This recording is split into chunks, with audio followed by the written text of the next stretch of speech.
Hello, everybody. All right, so for this in the news, I guess discussion, post, assignment, whatever. For this week, we were doing a vulnerability announcement for something that we'd use, I guess. Um, I'm a big fan of LastPass, and I know that they've had several different breaches over the years, and uh, both my brother and myself have always been pretty impressed at how they've handled it, both how well they've announced it to the public and how quickly they've fixed it and recommended and helped people get back up to secure, I guess.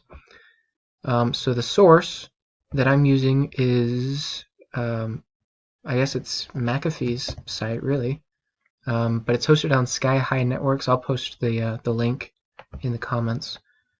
And to summarize it, it's just one of the several articles from LastPass's breach, kind of discussing how they were breached. It was mainly their databases on LastPass's end, which meant that the hackers got access to the hashed passwords. And so I was just reading through it, and I thought it was really interesting. It turns out LastPass uses PBKDF2SHA256, which is really fancy terminology. That, by the way, is my vocabulary word.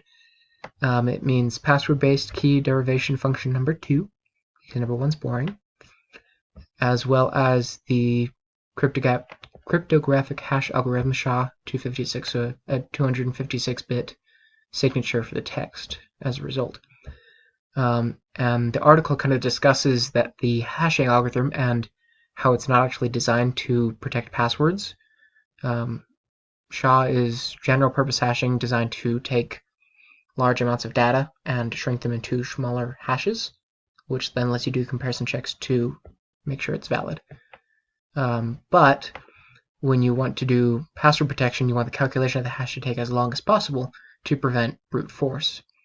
But that's actually, when I looked it up, that's actually one of the reasons for using the PBKDF, password-based key derivation function, because it has a sliding computational cost, which as a result, and this is Wikipedia speaking, not me, aims to reduce the vulnerability of encrypted keys to brute force attacks.